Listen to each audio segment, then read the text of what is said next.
Should we play a game? No, hell no, we're not playing on Are you that. tired? Yeah, I'm going to sleep. I'm sorry. So tired. Stop. Double that. So tired. It's crazy. Stop it. One thing I like about Destiny is she's never going to disappoint. She's always going to stick to her guns. She knows her worth and she doesn't care. If you want to send her home, send her home. You're not going to pressure her into doing something she doesn't want to do. So sending her to the hideaway, well, you allowed her to sleep in peace without so many other people snoring and farting in the same room. So that's what she was going to do. And then KK, part of me feels sorry for her. Part of me thinks, well, he showed you who he was. You should have believed him the first time. You should have believed him because now he's embarrassed you on national TV. And I don't see any way that you can take him back. I really don't.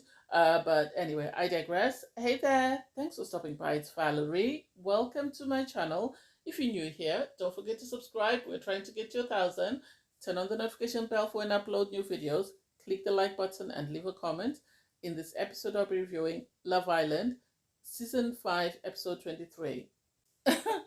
I love Destiny. I will continue to say this. And I'm here for her. Anyway, the islanders both receive a text to say that the hideaway is open. The producers are really pushing for this chemistry and really want people to go all out. That's the impression that I'm getting. They don't want any romantic couples. It seems like they just want people to hook up and then create a lot of drama and toxicity because they open the hideaways. And the boys are smart because they immediately, Mike shouts at Bergie, and everybody else agrees that Bergie needs to go in. On the girls' side, they volunteer Destiny, and it's like, you all know Destiny is not going to do anything. But I'd rather Destiny go to the hideaway and say, because she's not going to do anything, than go with Mike, and then Mike hurts her feelings in the end, because we all know his type. So Destiny goes to the hideaway and say, I think she put on the act that she was, or maybe she fell asleep. I don't want to say she was acting. She fell asleep. And you know, Zay had to make her comfortable in bed. I don't think he's it for her. I think he's too young. Just because someone is good looking and has got a hot body, that's not enough. He needs to bring more to the table, and I think he doesn't. He doesn't match up to Destiny. Bergie goes to the hideaway with Taylor S. And Taylor S. from the start said she liked Bergie, so I'm not surprised that she's suddenly in there after Ali sort of said no. And oh God. I think Bergie's lack of confidence. Somebody said this in the comments that Bergie's lack of confidence is what's putting the ladies off. I get it because it seemed more like Taylor had to teach him to do a lot of things when they were in the hideaway. You know, he was saying he respects boundaries and maybe he respects them too much. This is why he doesn't know when to lean in for a kiss with a girl because he doesn't want to, I assume, get himself in trouble. But they seem to get along. They seem to have great chemistry, and oh God, Bergie's had the most experience. I guess he can add his body count to 3 now after he's been in the hideaway with Taylor S because he said his body count was at 2. And I don't know why Hannah, Carmen, and KK are sleeping outside. I don't know what point they're trying to prove because it's not worth you being loyal. It's not worth you being bitten by whatever's outside, mosquitoes or whatever else is flying out there. I think they should have still stayed in the beds with the guys and just set boundaries, put pillows or whatever. And so for them to sleep outside while their guys in the villa are going wild doesn't make sense, especially okay, Marco and Kenzo appear to be behaving themselves, but Keenan, we all know Keenan was going to go wild because his head is always on a swivel, and he did not disappoint. He was already complaining that he was hard when he was out in the garden, so it's not, it's not a surprise that in bed he's all fidgety and he's all giggly. Even Jonah could tell something was going on under that duvet. And then Leo, oh my God, Leo and Keenan, seriously, they are the people that have enjoyed Casa more than anyone else. They are the people that have enjoyed Casa more than anyone else because they've really made the most of it. And I hope Jonay and Naja don't get their hearts broken, given the fact that they've decided to give up the cookie. Whether they're giving it up because they really like the guys or whether they're giving it up in hopes that they'll stay in the villa.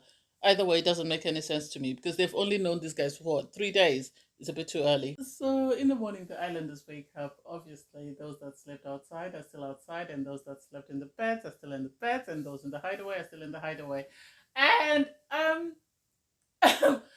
Destiny, okay, she wakes up. She's speaking to Zay, and she says she's happy. She's had a good night's sleep. She did, Even Ian said, Destiny, nothing happened. And the producers must be kicking themselves that why did we cast her? Because I think they expected her to do something in the hideaway. And she was not going to do anything. If they wanted her to do something in the hideaway, they should have sent her to the hideaway with Harrison or with Mike.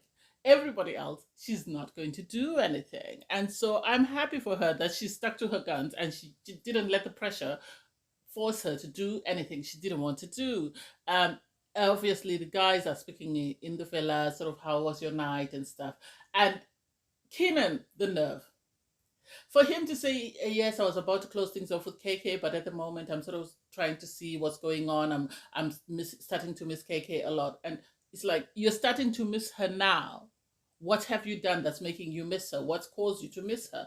I don't get it. I think Kenan is just saying what he thinks the guys want to hear. He's just saying what he thinks the guys want to hear. He's done everything in Casa with that girl, with Naja. So he needs to keep quiet. He can't complain that, oh, I miss KK, I was about to close things off. If you're about to close things off, you should have joined Marco and Kenzo outside. You did not need to sleep in the bed to know that you missed KK and you're about to close things off. You need to stop. Obviously, Mike and Jonah seem like they had a great time with their girls, with Deja and Taylor C. So I don't know. I'm happy for them. And the girls in Casa are busy saying Destiny needs to come. Destiny needs to come. And it's like, what do you think Destiny is going to tell you? She went there in her pajamas. She wasn't wearing anything sexy, anything inviting, anything that would have given Zay the idea that he was going to get any. So the fact that you've all been with Destiny for over 3 weeks and you suddenly think that she's going to give some to that small boy, you must be kidding. And Hannah is saying, oh, I'm so excited. This is the happiest I've seen Destiny. I love Destiny was very happy when she was with Harrison. She was very happy. She was at peace. And that in itself, I will continue to say, broke her. It broke her because she had let her guard down after Marco, and then when things happened the way they happened with Harrison, she put her guard up, and it's going to be difficult for anyone to pull it down. I think not seeing Harrison and Emily as well helps, because I personally think that Destiny has been sort of a bit happier since Harrison and Emily have gone. I think the sight of Harrison moving on or trying to move on with somebody else was too painful for her, because this is someone she had opened herself up to. Anybody who's been in a relationship and has been sort of started developing strong feelings for somebody, if that relationship breaks down and then you suddenly see that person moving on with somebody else, that's going to be painful. So I understand where she was coming from, and I wish a lot of people had given her grace, because at the end of the day, Destiny is still a human being with feelings, emotions, and she has to process that. She has to grieve the breakdown of that relationship. And so I was surprised that she was giving Mike a chance, but I'm happy that the producer sort of pulled her out of that so that she could finish processing whatever she was going through. Yes, Mike might move on, but if that's the case, then he wasn't meant for her. I would rather she not go through another heartbreak in the villa. I Leo is giving me life. Leo. And I love this for Leo, because at the moment, Cassie is doing the same thing, so it's not just him being bad, she's bad. Okay, he is worse. The boys were laughing at him because he could barely keep his eyes open. And Marco and everyone are asking him, are you okay? Are you okay? And they said, no, we were up for a long time. We were talking. And Jonah and Mike are on the floor because they were in the bedroom with him. Obviously, Keenan didn't hear anything because Keenan was busy doing Keenan. Bergie was in the hideaway and the other two were outside. And these two are just hysterical. And you have Jonay telling Taylor C that, Leo has big D energy, and it's true. It's really, and it's like, oh my God, you don't have to be graphic. But she seemed to have gone along with it. It's not like he forced her. So she seemed to have, been, it was consensual. So both adults agreed to do this, and she's happy. He seems happy, but he seems worried, because he then confides in Marco and tells him, oh, this is what happened, and I don't even know what to do. We were talking and it just happened. It was a domino effect. It was one thing after the other. It was organic. It wasn't forced. And then Marco asks him, so are you bringing her back to the villa? And it's like, well, I have to think. It's like, you can't think about it. You've already gone the whole way, so you have to bring her back. Because I don't think Marco likes Cassie after the whole Anna incident, because Marco is friends with Anna. So I think he will be happy, even if Leo brings a tree and says, this is who I'm recoupling with. He will be happy just because he wants revenge for Anna. That's where he stands, forgetting that, Cassie and Leo coupled up before Anna even got into the equation. And so I don't know. We'll watch how that plays out because Marco then runs to tell Kenzo, and it's like, someone has confided in you. The least you could do is keep your secret. Not as soon as you've been told the secret, you're running to tell somebody else and you're telling that person to keep the secret. It's not going to happen because Kenzo is going to tell Jonah. Jonah is going to tell Mike. Mike's going to tell Kinnan. And then Kinnan's going to tell Bergie. And then it's going to spread to the girls and it's going to be a mess. Anyway, movie night is coming. So the producers are holding on to that information for movie night. And it's like, I don't get it. The girls, Cassie is saying she's enjoying her time with Mateo because he's there for her. I think Cassie is better off with Mateo. I know Mateo, they say he's, hopping from one reality TV show to another, but I think he's shown her more, he's more her steam, more her lane, I think. I think she needs to stay with him. I think if she doesn't go for Mateo, well, Mateo, I think, is it for her. And then Amani's happy with Kyle. Amani's happy with Kyle.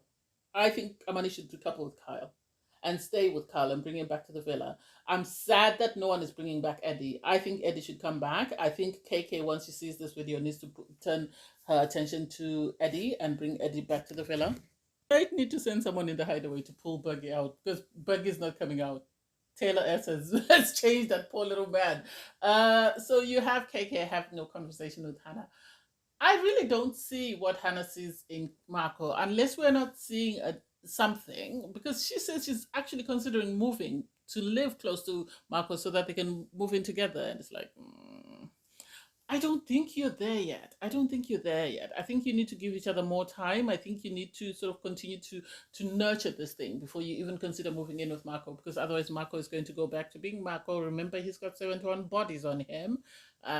It could be just because you're within sort of the same proximity. That's why he's well behaved and his options are limited. Once his DMs are open, I don't know whether he's able to contain himself, but he could be a changed man. We never know.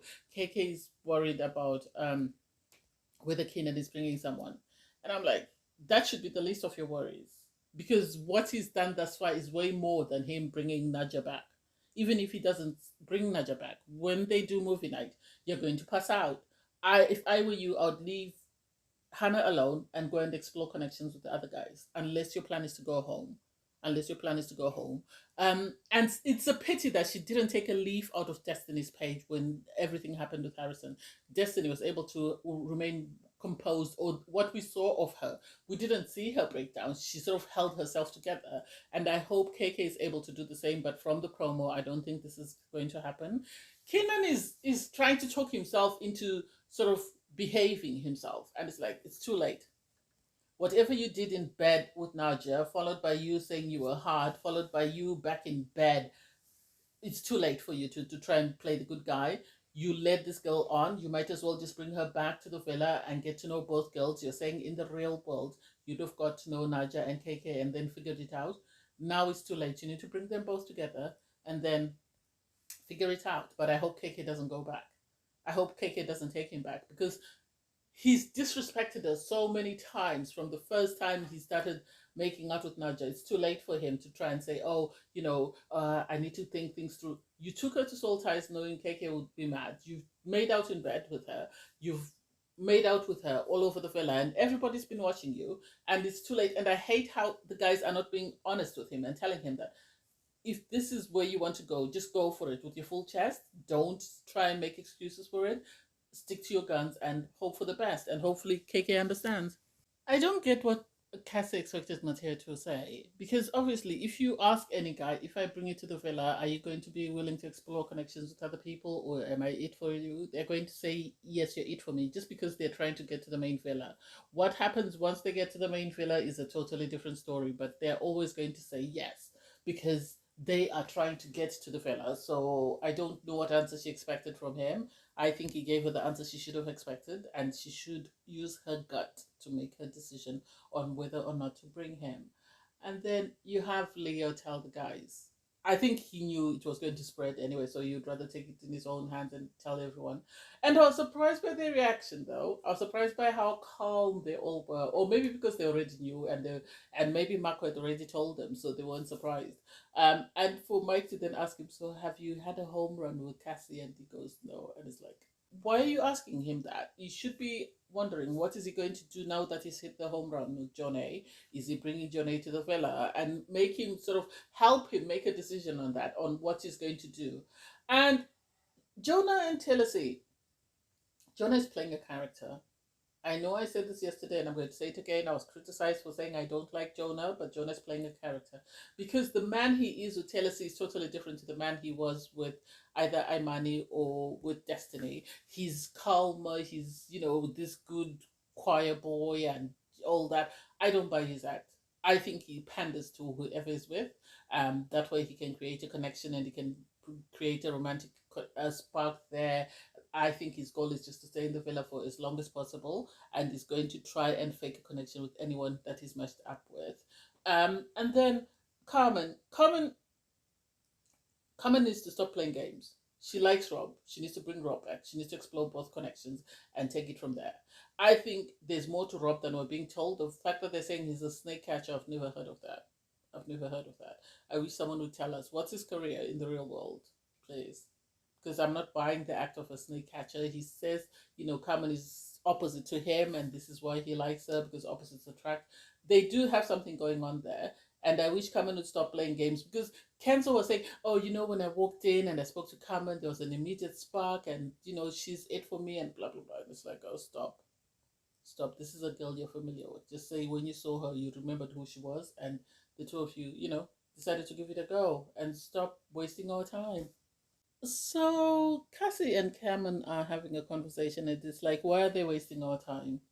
They just need to let us know that they're interested in these guys and they have a stronger connection with the new guys from Casa than they do the guys in the villa, and stop wasting our time. Cass says, oh yeah, I do get on very well with him, but then, I'm also have Kenzo.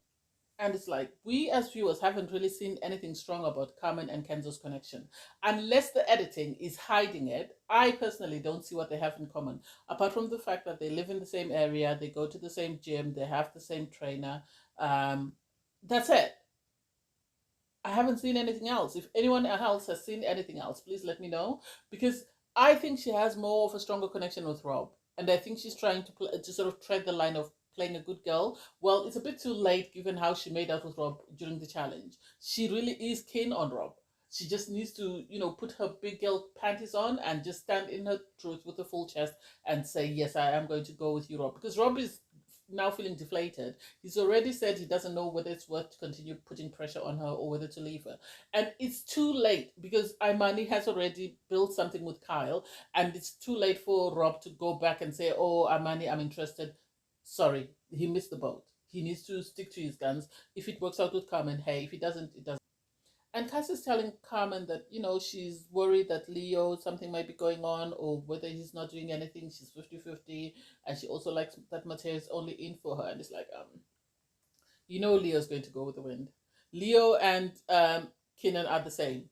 But the difference is Leo doesn't try to put on an act. He tells you as it is, and it's up to you to take it or leave it. So if I were you, I would bring Mateo. Leo brings Jonay, and then the two of you can decide who wants to stick with who. But I have a feeling that Leo is going to stick with Jonay. We'll see how that plays out. And then you have Kenan speaking to the guys in the villa. Kenan, I'm trying really not to swear, is grating my nerves. And I'm really trying not to swear, because I really try not to say anything negative about these people, because I don't know them personally. But the fact that he says, if KK brings someone, I'll really tell her about herself. And it's like, why? Why would you tell her about herself? You've had a hard-on for someone. You've been making out in bed with someone. You've been kissing someone everywhere. So why would you want to tell KK about herself? You've disrespected her from the time the two of you coupled up. So please leave her alone and allow her to live her best life. She's not your fiance. She's not your wife. She's not your girlfriend. She is just someone you're hooked up with. And that's it. And Bug is there. And I'm surprised they didn't make a big deal of Bug coming out of the hideaway. I'm surprised. Is it because he was so embarrassed and the producers didn't think it was worth showing? Or is it because there was no drama when he came out? I'm surprised they didn't show anything. But hey, it is what it is. Then you have the girls sitting and chatting. So while the girls are sitting and relaxing, they receive a text message. And it turns out it's a video of what's been going on in the villa. Personally, I'm not buying some of the relationships, Marco and Hannah and Carmen and Kenzo. Just because Normally, when the girls are sent to the hideaway, they don't leave any messages or anything for the guys. And I think they left some codes in there, guys, to say, don't do anything stupid, and I won't do anything stupid. Like Marco is saying, he's got a Hannah's necklace, and so he's not going to take it off to do anything like Leo did when he took off Cass's bracelet. And for me, I think the producers have tried hard. They now need to, hang their towels. They've tried because it seems they've tried their best to try and separate Hannah and Marco, and it's failed. They've tried by bringing his ex, it hasn't worked. They've tried by sending an edited video of his ex to Hannah, and Hannah says that she's going to stand her ground. She's not going to do anything just because this is what Marco's done. If he wants to go to his ex, that's him. She will stay loyal, and she will, come back and they can have a conversation, which I personally don't get because I think Hannah is way too more mature for Marco. Although Marco suddenly starts to be behaving as though, he's got his head screwed on right, I'm not buying it. The girls are worried about who had sex with the lady with the, brunette hair. Obviously, we all know it's Leo. And Cassie is right to sort of suspect that it's Leo because she says that's Leo's type, but Destiny tries to throw her off because Destiny says, well, he's gone for blondes as well, so I don't think it's about a hair type. I think it's just about a type of person, so we can't nail it down with Leo. And then KK needed this. And for KK broke down. I think she should have taken a page out of Destiny's book. When Destiny was breaking down, nobody knew. Even Harrison himself didn't even know that she was breaking down. He could tell she was different, but he couldn't tell. And I wish KK had done the same because she's opened herself up so much. She's given this man, as she said, everything within her. And yet he's not been satisfied. He's continued to chase after anything in her skirt that has walked into the villa. So the idea that she needed a video to convince her that this man is not for you doesn't make sense to me. She should have believed him the second time. This is why Destiny said, I don't need to learn the same lesson twice. I learned it once and that's enough. And I wish she had learned her lesson when she realized that Kenan was chasing every girl that showed him interest. And for her to then, she confessed that she had sex with him in the hideaway. And for her to then break down and for everybody to just watch her. I hope Destiny pulled KK aside and told her, don't give him the satisfaction of showing him that you're breaking. Do not. Carry yourself as the queen you are and show him that you're stronger than him, you're better than him. And he was punching. For him to not value you to the extent that he is making out in bed with someone, he's taking someone to soul ties after how you kicked off when he took Imani up there. That means he doesn't value you. He doesn't respect you. He's not your man. You need to move on. So I can't wait for recoupling night. I hope Destiny brings somebody. I know for a fact Imani is going to bring Kyle. I can see her bringing Kyle. So I hope Destiny brings someone. I hope Cassie brings Mateo. And I hope, if nothing else, KK has her head screwed on and brings back Eddie or Brandon, one of the two. She needs to bring back someone. Otherwise, they're going home. And you need to be in a couple with someone if you don't want to go home. And I hope when they bring someone, they are part of the top three and embarrass those guys who treated them like crap. But anyway, I digress. Thanks guys for watching. Please don't forget to like, share, comment, and subscribe.